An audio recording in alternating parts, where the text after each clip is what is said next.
Picking up a flagship smartphone means top-notch processor, brilliant display, solid build quality, a stand-up camera, all with big battery.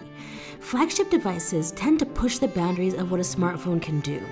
Xiaomi's concept phone, the Mi Mix, is inspiring the future of smartphones with its bezel-less design. And this got me curious about the Redmi 4 Prime.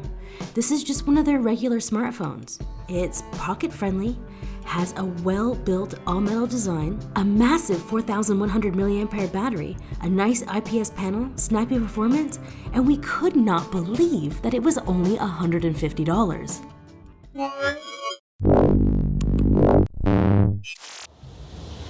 If a phone's gonna survive with me for the day, it has to be beautiful, functional, and, well, a little bit rugged. I'm gonna take you through my day with the Xiaomi Redmi 4 Prime, and you can see how it stands up against me versus Taipei.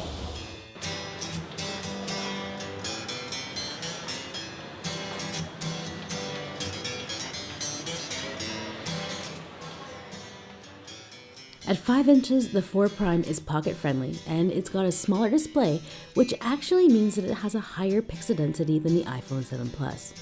It's punchy, vibrant, and its brightness goes up to 500 nits, so it's going to be usable in direct sunlight. The all-metal design feels rugged and very well built. On the back, we have a 13-megapixel camera that takes surprisingly good photos. And since this is a Chinese phone, selfies are of utmost importance, and the 4 Prime does not let you down. Sometimes I feel like my face is a little washed out, but then I feel like maybe the China doll look is something that I should go for, even if I have beautification off. While using the handset, I did find a couple of quirks. It's running MIUI, which is a Chinese operating system based on Android. But since it's for China, it's missing a few key elements, like Google services. Ours came loaded with Google Play, so we were able to download all of our apps. But we did notice a few consistencies where Android felt broken, like we could only download apps over Wi-Fi. So far, it's the only thing that we found fault with performance-wise. We haven't noticed any lag, and all apps open quickly enough. So far, for day-to-day activities like Instagram, Facebook, and chat, we haven't had any issues at all with the 4 Prime. So if I'm being honest, the one thing that really does let me down about this phone is I can't just chuck it into my purse because the screen isn't scratch resistant. So I'm gonna need to get a really strong, maybe tempered glass protection for it. Otherwise, it's not gonna survive. The other great thing about this handset is that it comes with an amp in the headphone jack. So if you do have a pair of headphones that requires a little bit of extra power, and you are an audiophile, this phone won't let you down.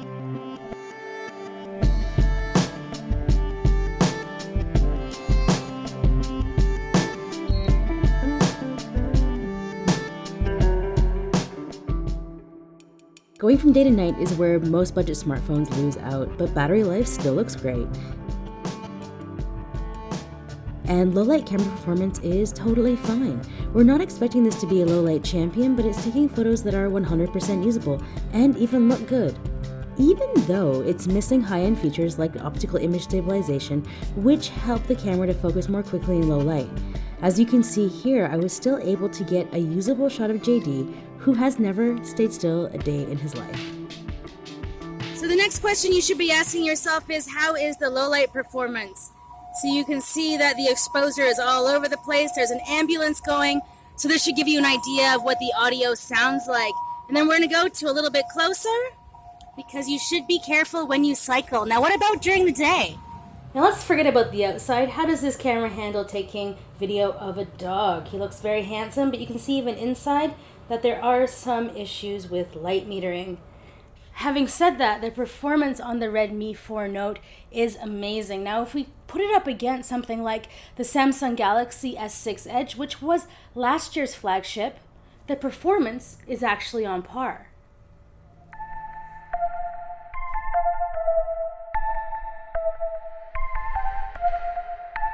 And one of the best things about this phone is the battery life. You can fall asleep, forget to charge it, and you still have another day worth of battery left in reserve.